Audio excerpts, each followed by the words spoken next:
So real talk, am I the only one who felt like when Luke was saying Luke Devil, I thought he was saying Luke DeVille? So all I could just picture was he was trying to invoke the power of Phil and Lil DeVille from Rugrats. In which case, I would watch that crossover. Give it to me, Yu-Gi-Oh! Do it! You're the only major card game not doing cheap cash-in tie-in sets. Do a Rugrats set before Weiss Schwartz does it, damn it! You know they will, they just did Adventure Time! Yeah, so anyways, yes, this is what I think about. This is my life. This is my curse. But anyways, so, yeah, this week on Yu-Gi-Oh! 7s, we picked up where we left off, and that is the gang's all back together. Everyone has their memories back, and it is time to figure out how to fight evil Yuga and save dueling forever or whatever the fuck. And naturally, we open with Luke having his little fantasy about being the Luke King and restoring the Luke Kingdom. That was fun, and maybe it ties into something we'll talk about at the end and probably next week as well. But yeah, no, so that then happens. I'm pretty certain then we cut to credits. And then after credits, oh yeah, and also like the other siblings were all like, come with us, Yuga, we figured it out. We'll get to that. But yeah, no, so then after credits, we see evil Yuga walking on just a really gray, depressing city street. I don't know why. But it's the simplest trick in the world. Take a normal-looking stock city street you already had saved, and then just make it grayer, and just put someone miserable walking on it. It's a very simple trick, but something about it is always just very effective for me. And that's what we had here today. Because when he's walking, you actually kind of feel for this guy.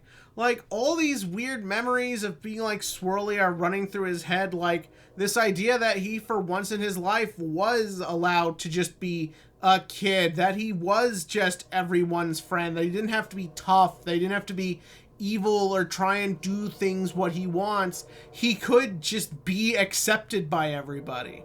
That's kind of neat to see. And also, I like the fact that the stupid mask is gone. Yes! The mask seems to finally be fucking gone! I know I've griped about these things so much, but look at how much better it is when you can see his fucking mouth. When all of his face is expressive and telling you what you need to know about what he's going through. Now, I do like sort of the interesting idea when you think about it, that so far we've seen they only take the masks off, the other ones, in moments where they tend to feel very comfortable with themselves. Like we saw last week, the fish one felt comfortable, like, taking his mask off to address his friend. We saw that the baseball one felt it when she won. Same with the short one. I can't... Why are they all U's? Why? Why are we overusing the stupid U in the cliches? What the fuck? Like, even the next 3 main characters have it in their names. How the fuck am I gonna remember that shit? But anyways... so yeah, like, he gets, he's walking by, and a car shows up, and the car's all like, come in here, 11-year-old boy, I have candy for you. No, the car is being driven by the goofy android girl. He gets in the car, and he's all like, oh, they sent a car for me. And the glass partition is up, and I actually didn't see this coming. I assumed it was just like, Goha was just picking him up. No, he gets put to sleep. It literally happened. Literally, the reason we tell our children not to get in strangers' cars fucking happened. This is a PSA. This is a freaking like CBS after school special. But yeah, no. So she knocks him out, brings him to what we find out is what the Ninja Kid's hideout or whatever the fuck.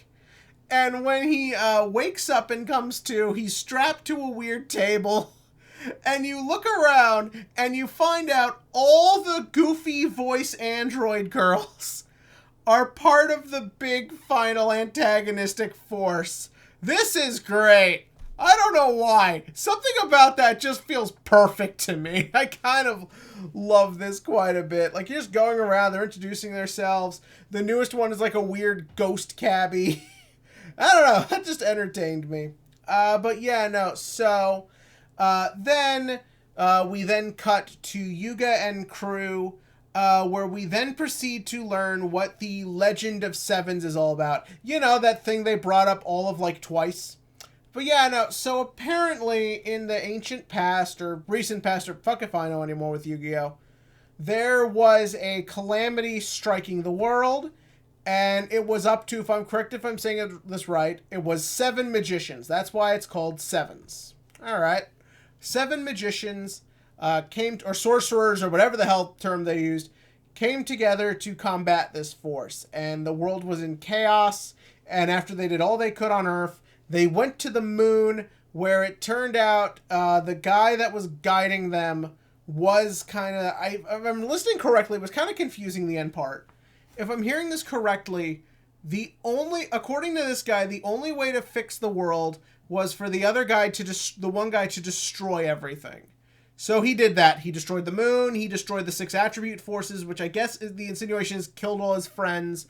And he saved the world, but kind of like that idea of like, at what cost? Like the ends didn't justify the means.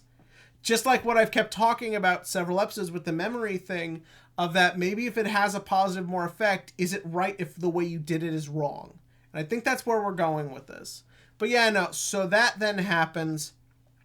They we learn this legend. We cut back where, of course, everyone points out this is exactly like what's going on now, and they all look to Yuga to be the one to do something about this. He's the one who's got to fix the problem. I like that Luke wasn't even paying attention. But then we proceed to, and this is where things get kind of weird. So, they get a message from Nail, who shows them a broadcast that is just being shown on the internet, if I'm listening correctly, where it turns out the one who has captured Evil Yuga and our final evil puppet master is in fact Otis. He faked having his memories erased because he's the one who created Monster Reborn in the first place. And the reason he did this was to manipulate Evil Yuga's memories so that he always thought dueling was bad and fuck it. And then Evil Yuga's memories of when he did like dueling start coming back from when he was like 4 and couldn't read. All that comes flooding back into his head, and all this has been a big, crazy, convoluted plot by Otis to ultimately destroy dueling. Okay, let's talk about this, shall we? So yes, this is apparently our big final end of the show plot. The weird thing is, this should bother me. I should hate this because, like I've said, I have issues with memory erase plots and how they're often done. I thought Sevens did it right, but I also liked the idea that Evil Yuga reduced Otis to just kind of this sniveling coward. So finding all that it was fake does not necessarily change much, because the point of him taking down Otis wasn't necessarily. Like, it is for us, the audience, to see a character we associate as powerful get taken down. But for the sake of that scene, the goal was to show Yuga and Luke at their lowest point. That idea that even the person who always seems to know what to do and has a plan has now been taken out. So now they have to figure out a plan for saving everyone themselves. The mentor-type character is no longer at play. I think that was ultimately the point, and we got our payoff, and it is fine.